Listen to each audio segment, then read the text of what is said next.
A continuación, hablaremos sobre los árboles de clasificación y regresión, también llamado CAR. El algoritmo CAR fue planteado por Leo Brinman en 1984.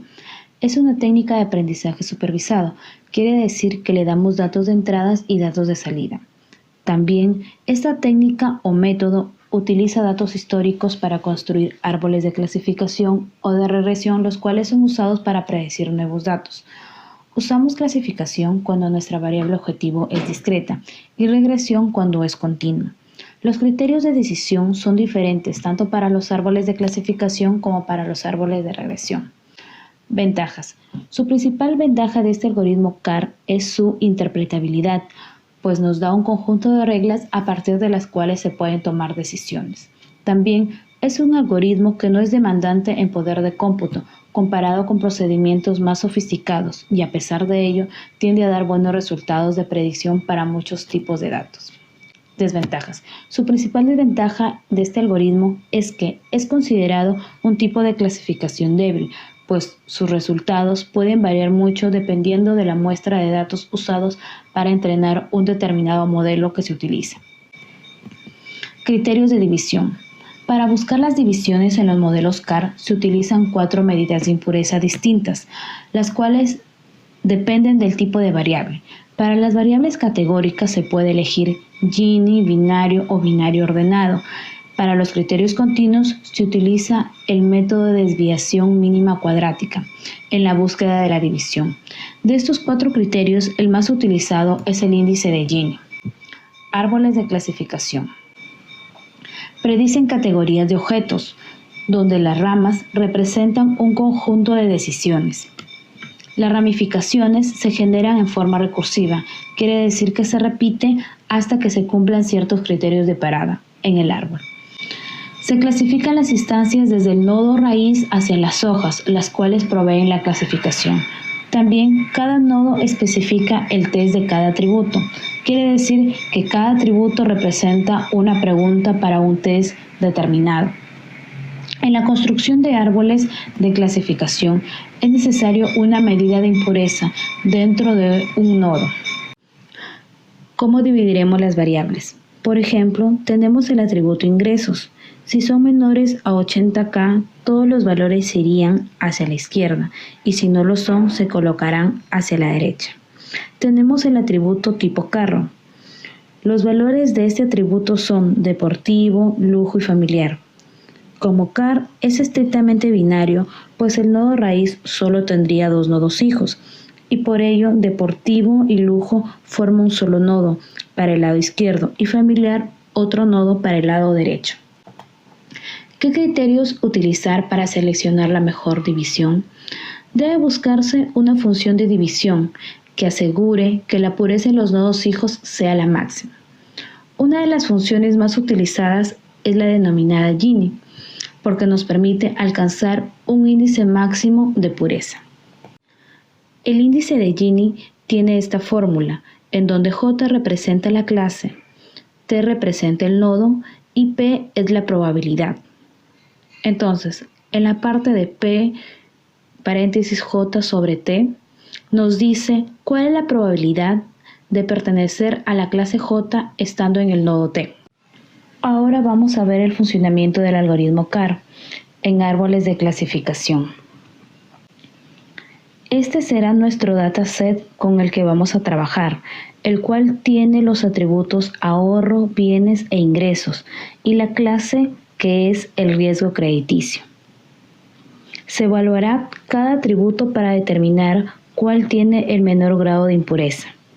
Para ello se necesitan determinadas reglas que surge de cada uno de los atributos y la combinación de los valores que posee cada atributo.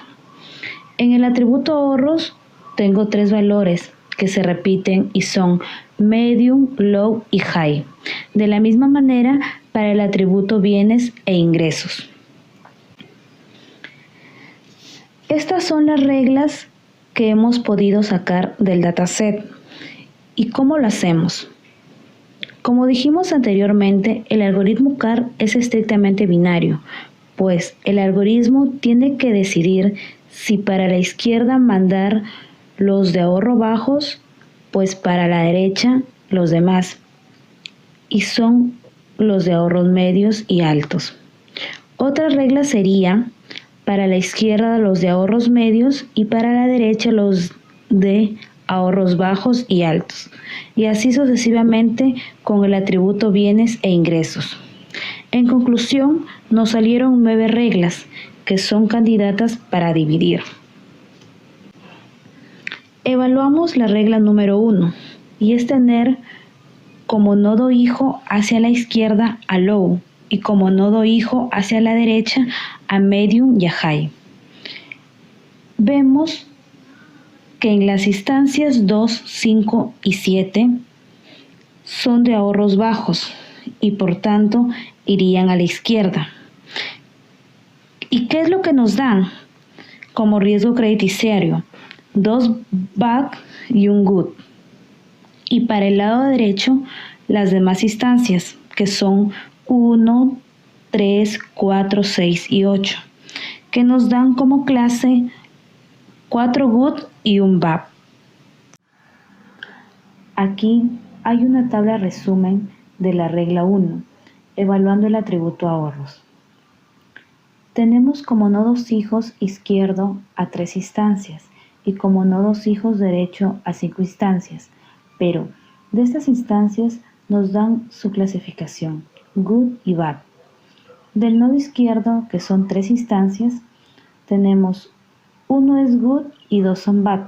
De la misma manera, con el nodo derecho, 4 son good y 1 es bad. Calculamos el índice de Gini para cada nodo con la fórmula y sería índice de Gini para el nodo izquierdo, 1 menos 1/3 al cuadrado. ¿De dónde sale el 1/3? Quiere decir que del nodo izquierdo tenemos good 1 y las instancias eran 3 para ese nodo. De la misma manera, para bad 2 sobre 3 sería la parte sobre el todo. Y ahí obtendríamos el índice de Gini para el nodo izquierdo, que es 0.44. El índice de Gini para el nodo derecho es de 0.32. Ahora, el índice de nodo total para toda la regla sería evaluando las instancias del nodo izquierdo, que son 3, sobre el total de instancia de nuestro dataset, que es 8. Asimismo, podríamos obtener el índice de Gini total, que es 0.3666, para la regla número 1. En esta tabla tenemos todas las reglas con su índice de Gini, como lo podemos observar. Observamos que la regla 4 es quien tiene menor grado de entropía, menor grado de desorden del sistema y menor medida de impureza. Entonces nos conviene trabajar con la regla 4, que es el atributo bienes. Como nodo hijo, hacia la izquierda sería bienes bajos y para la derecha bienes medios y bienes altos.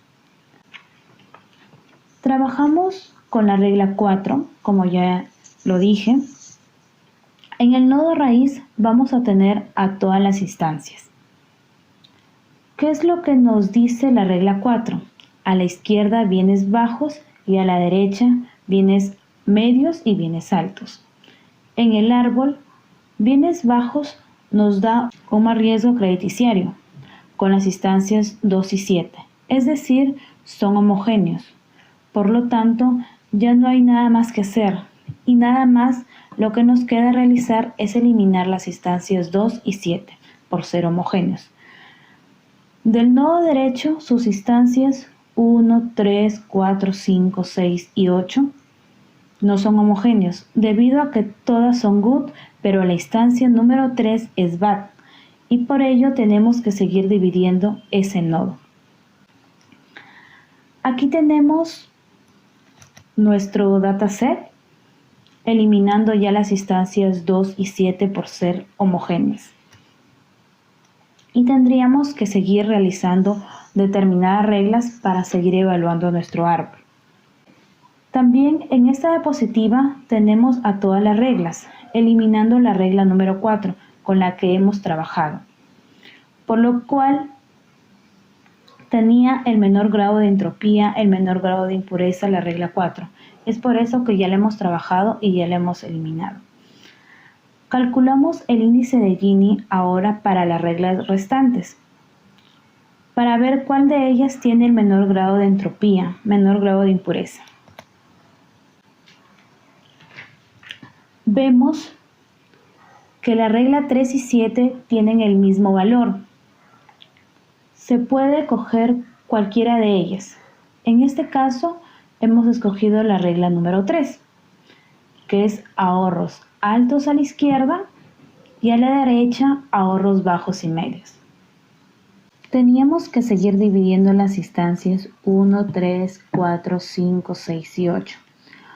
Ahora evaluamos con la regla 3, ahorros. Ahorros altos para la izquierda, bajos y medios para la derecha. Ahorros bajos y medios me dan un buen riesgo, con las instancias 1, 4, 5 y 8. Es decir, son homogéneos, por lo tanto ya no hay nada más que hacer. Y solo eliminamos las instancias. Pero las instancias 3 y 6 ya no son homogéneos, pero tampoco se pueden seguir dividiendo. Entonces, lo único que nos queda es desdoblar este nodo. Este es el modelo de árbol final que ha sido entrenado con nuestro dataset. Ahora vamos a hacer una prueba con una instancia, con la cual el modelo no ha sido entrenado. El nodo raíz nos pregunta por bienes y vemos que en nuestra instancia los bienes son altos y así que iríamos hacia su hijo derecho. Y ahora nos pregunta por ahorros. Vemos que ahorros en nuestra instancia son bajos, así que nos iríamos hacia el nodo derecho. Y ahí nos clasifica que es de buen riesgo.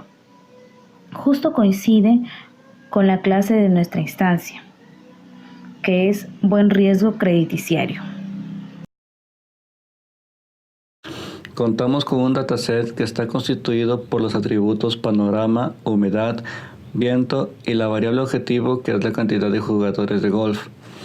Entonces procedemos a calcular el promedio del número de jugadores de golf y también su desviación estándar, teniendo como promedio 39.88 y como desviación estándar 8.55. Como esta desviación estándar es de todo el dataset, se le denomina desviación estándar global. Igualmente que en el caso anterior, se evaluará cada atributo para determinar cuál tiene menor grado de impureza. Como podemos ver, solo se generan 3 reglas. La primera dice que las instancias de panorama nublado van a la izquierda y los de panorama soleado hacia la derecha. También la humedad alta para la izquierda y humedad normal para la derecha. Lo mismo con viento débil y fuerte. Ahora haremos un ejemplo para la regla 1, que nos dice que panorama nublado va hacia un nodo hijo izquierdo y panorama soleado va hacia un nodo hijo derecho. Entonces podemos ver que hacia la izquierda irían 3 instancias, las que serían la 3, 6 y 7. Y para panorama soleado irían 5 instancias, las que serían la 1, 2, 4, 5 y 8. A continuación procedemos a sacar el promedio del número de la clase de las instancias que van hacia el lado izquierdo, que nos da un valor de 47.33. Y además calculamos la desviación estándar, que nos da 3.40. Hacemos lo mismo para los que van hacia el lado derecho, que serían las instancias con panorama soleado. Entonces encontramos que su promedio nos da 35.40 y que su desviación estándar es de 7.53. Este procedimiento lo repetiremos para las 2 reglas restantes. Aquí podemos ver un resumen del promedio y desviación estándar de cada una de las reglas. Además, se procede a calcular la desviación estándar ponderada para cada una de ellas, que vendría a ser la sumatoria de las desviaciones estándar de la regla ponderada por el número de instancias de la regla sobre la cantidad total de instancias del dataset. Así es como obtenemos los valores de 5.98, 7.64 y 8.3 para las reglas 1, 2 y 3 respectivamente.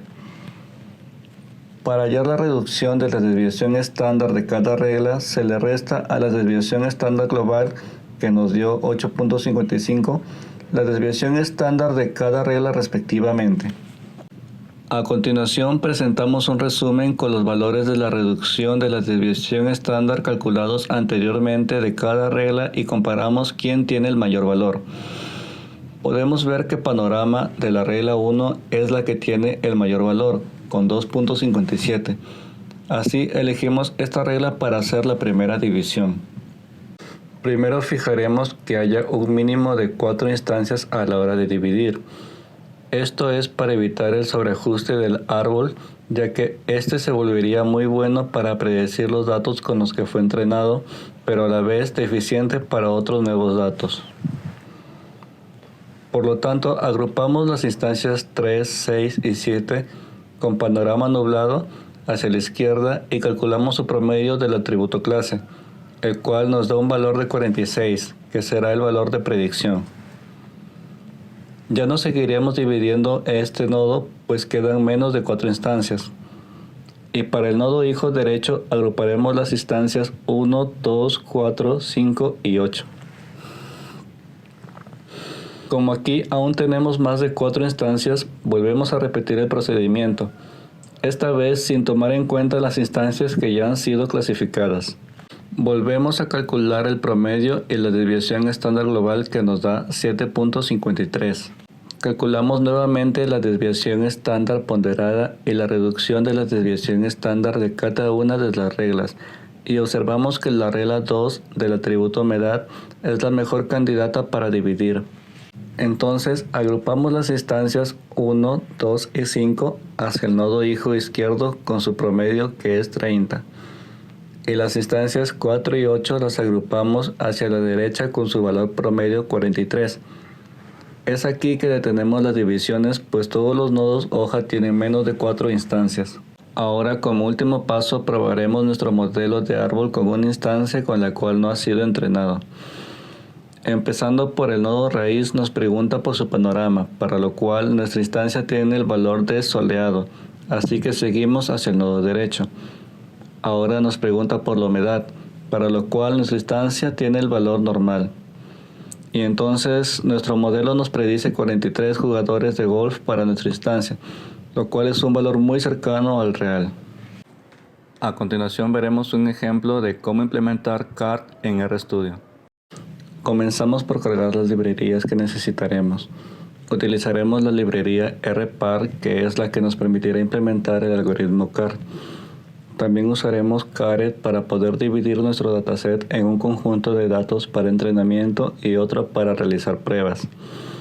Las tres últimas librerías nos permitirán ver gráficamente el árbol resultado del proceso de modelado. El dataset que utilizaremos consiste en múltiples registros de varias características de hongos, los cuales permitirán clasificarlos entre hongos comestibles y venenosos. Cuando procedemos a visualizar los datos, observamos que el atributo BellType contiene un solo valor y no nos servirá de nada, así que procederemos a eliminarlo del análisis.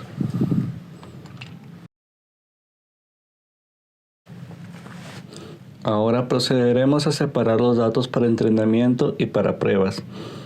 En la variable train almacenaremos el 50% del dataset para entrenamiento y el otro 50% lo guardaremos en la variable test, que usaremos para hacer predicciones más adelante.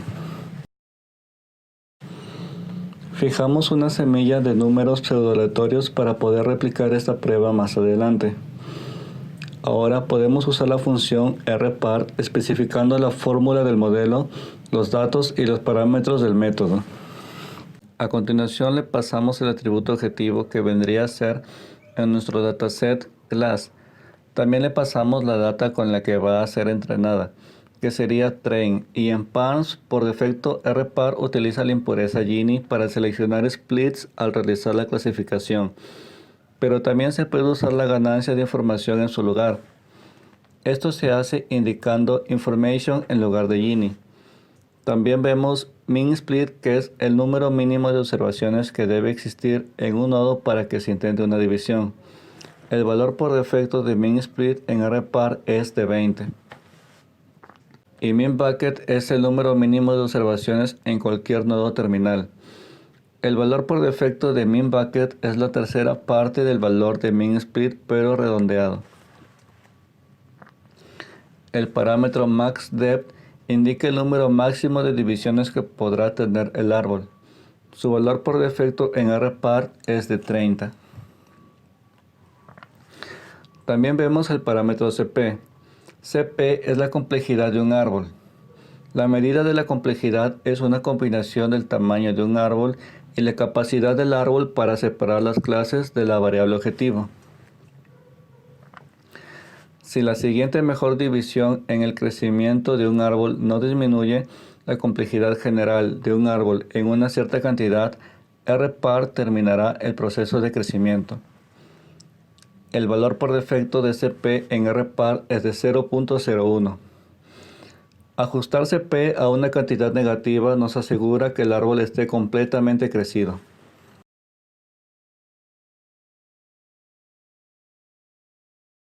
Ahora, ¿qué pasaría si fijáramos el valor de min split a 6000, sabiendo que hay solo 6500 registros?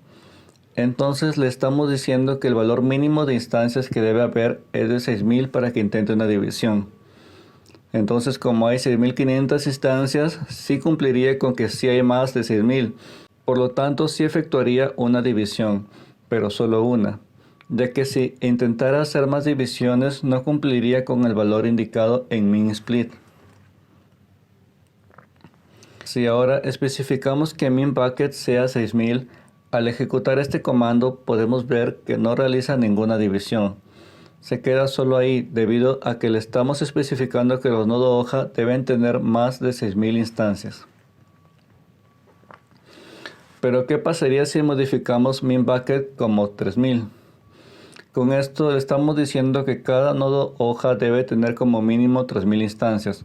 Por lo tanto, si volvemos a ejecutar este comando, observamos que ahora sí realiza una división, pero se detiene ahí porque si seguiría dividiendo, la cantidad de instancias en los nodos terminales reduciría de 3000. Ahora, si fijamos min split en 1 y min bucket en 1 para intentar hacer que nuestro árbol crezca por completo, nos vamos a dar cuenta que no es así, no termina de crecer. Esto es porque rpart internamente hace seguimiento de algo llamado complejidad de un árbol, que es el parámetro cp que mencionamos antes. Habíamos dicho que si le fijamos un valor negativo, iba a hacer que crezca por completo, y eso es lo que vamos a hacer. Vamos a fijar cp en -1 y como podemos ver, el árbol termina de crecer. Esto de fijar cp en -1 no siempre es buena idea, ya que típicamente producirá árboles sobrecargados, pero los árboles también pueden ser podados, como veremos a continuación. Estos parámetros que define rpart son límites para evitar el sobreajuste. Sin estos, el árbol tendría un 100% de precisión en el conjunto de datos de entrenamiento, y en el peor de los casos tendría una hoja por cada instancia. También tenemos el parámetro max depth, que nos permitirá fijar el número máximo de divisiones que podrá tener el árbol. Como en este caso estamos fijando max depth en 2, solo podrá hacer 2 divisiones. Bien, ahora para poder mostrarles el proceso de poda de un árbol, fijaremos el parámetro cp a -1. Como podemos ver, el árbol crece completamente. Cuando rpar cultiva un árbol, realiza una validación cruzada de 10 veces los datos. Podemos utilizar printcp para ver los resultados de la validación cruzada. El rel error de cada iteración del árbol es la fracción de elementos mal etiquetados en la iteración en relación con la fracción de elementos mal etiquetados en la raíz. Las tasas de error de validación cruzada y las desviaciones estándar se visualizan en las columnas xerror y xstd respectivamente. Como regla general, es mejor podar un árbol de decisión usando el CP del árbol más pequeño que está dentro de una desviación estándar del árbol con el X error más pequeño. Además, para poder comparar entre resultados más óptimos, haremos también un modelo de árbol con los parámetros que vienen por defecto y lo almacenaremos en esta variable. Ahora procederemos a podar el árbol que hicimos crecer por completo. Como dijimos, tenemos que fijarnos en el X error más pequeño del árbol más pequeño, por lo tanto el CP adecuado para realizar la poda sería este. Entonces podamos el árbol con el comando prune, indicándole el CP donde queremos cortar, pero aumentado ligeramente. A continuación pasaremos a hacer las predicciones con los tres modelos que hemos creado. Uno con el árbol completamente crecido, otro con el árbol generado con los parámetros que vienen por defecto y el último con nuestro árbol podado. Vemos que el árbol completamente crecido tiene un sobreajuste ya que nos da una precisión del 100%. También vemos que el árbol con los parámetros por defecto nos da una precisión del 99.48%. Y finalmente nuestro árbol podado es el que nos da la precisión más óptima, con un valor del 99.98%, equivocándose solo una vez al identificar un hongo alimenticio como venenoso. Bien, con esto hemos llegado al final. Solo nos queda señalar que un solo árbol de decisión no suele tener mucho poder predictivo, pero con un conjunto de árboles de decisión variados como Random Forest puede funcionar muy bien. Gracias.